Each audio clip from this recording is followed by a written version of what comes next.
विकासनगर तहसील में 3 सूत्रीय मांगों को लेकर बांध प्रभावितों व किसानों का धरना प्रदर्शन जारी। देहरादून जनपद के विकासनगर तहसील परिसर में भारत संवैधानिक संरक्षण मंच के नेतृत्व में बांध प्रभावितों व किसानों का 3 सूत्रीय मांगों को लेकर धरना प्रदर्शन 5वें दिन भी जारी है। प्रदर्शन कर रहे किसानों से वार्ता करने सरकार का कोई भी सक्षम अधिकारी नहीं पहुंचा। संवैधानिक संरक्षण मंच संयोजक दौलत कुंवर का कहना है कि सरकार का डबल इंजन सीज हो चुका है, जो धक्का देने से भी स्टार्ट नहीं होता।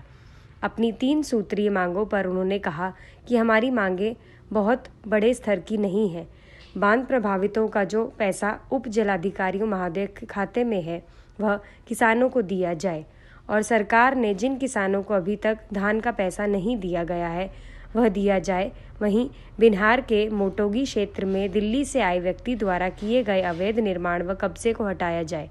उन्होंने कहा कि जब तक उन्हें न्याय नहीं मिलेगा वह शांतिपूर्ण धरना प्रदर्शन जारी रखेंगे।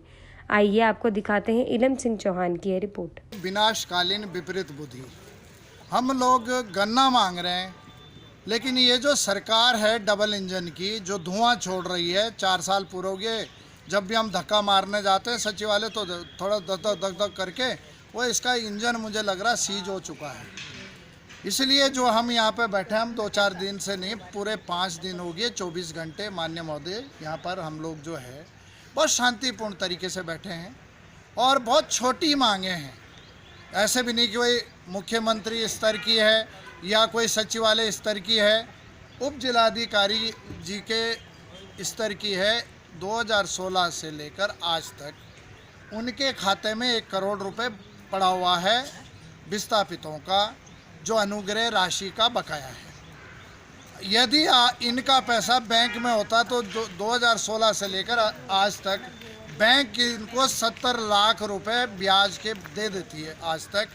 तो अब हम उनसे 1 करोड़ 70 लाख रुपए लेने वाले हैं, तब तक जाने वाले नहीं हैं, पहली बात। दूसरी बात, 4200 किसानों का जो अभी धान खरीदा गया, वो भी हमारी एक मांग थी कि उनका भुगतान किया जाए। जो बीजेपी कांग्रेस के नेताओं ने फ़ोन किया वह समिति वालों को कि भाई इनके पैसे डलवा दो, उनके डाल दिए। जो बेचारे गरीब किसान हैं या जो बड़े भी किसान हैं, गरीब नहीं हैं, जिनकी जान पहचान विधायकों या मंत्रियों से नहीं है, उन्होंने फ़ोन नहीं किया। तो 4200 किसान हैं, उनका पैसा जिस दिन से हम बैठे, कल आज तक की रीडिंग अभी अंदर बना रहे हैं, वो पूरी लिस्ट, बोले शाम तक वो भी दे देंगे आपको। कल तक का मुझे जो संज्ञान है 2660 के लगभग जो है किसानों के खाते में पैसा डल गया। वो भी इन गरीब किसानों की जीत है।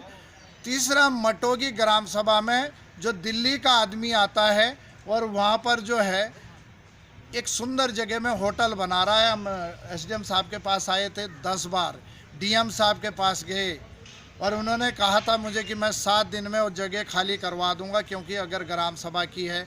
पटवारी कह रहा, नायब तहसीलदार कह रहा, यहाँ किसी का जो है नंबर नहीं है, ये खसरा खतौनी में कहीं चढ़ा नहीं है। तो पुलिस भेजकर वो कब्जा कराया गया। आज मैं बताना चाहता हूँ, एक मांग और बढ़ गई है। जो हथियारी के आसपास जिनकी दुकानें हैं, मकान हैं, सबसे पहले तो ये है कि जो 2016 से विस्थापितों का जो बकाया राशि थी वो 1 करोड़ रुपए, वो किसानों का जो पैसा था वो एसडीएम साहब के खाते में है। ठीक, 4 साल से अभी तक इन लोगों को नहीं दिया गया और ये पैसा उनको ब्याज सहित देना पड़ेगा, ताकि ब्याज भी 4 साल का 72 लाख रुपए बैठ चुका है। ठीक है जी। और एक और मुद्दा भी है, जो वहाँ पर जो दुकानें बसी है, निगम वालों ने उसका नोटिस थमा दिया और उसका भी विस्थापन का पैसा चाहिए या उसका जो मौजा बैठता है या कोई दुकानें बना के दें, वो होना चाहिए। हमें बार बार नोटिस देके परेशान किया जाता है, उसके वजह से हमें यहाँ पर बैठना पड़ा। और तीसरी बात यह है कि जो सुरंग बनी है गांव के नीचे से, वो मकाने फटे थे, उसका भी उन्होंने हमें झूठा आश्वासन दिया था कि इसकी हम रिपेयरिंग करा देंगे या मौजा देंगे। मेरे पे रखे हुए है वो प्रूफ भी।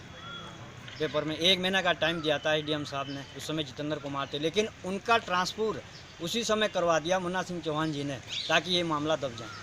तो जो क्षेत्रीय विधायक है वो आपके मुद्दों को हल नहीं कर रहे हैं, जो आपको संवैधानिक संरक्षण मंच के पास जाना पड़ा? अरे हमारा तो पैर भी घिस गए जी उनके पास जाते जाते। तो अब क्या लगता है आपको? हमें लगता है कि हम भारत संवैधानिक संरक्षण मंच के जो हम यहाँ बैठे हैं, हमारा समाधान निकल के रहेगा, और तब तक हम यहाँ से नहीं उठेंगे जब तक हमारा समाधान नहीं होता।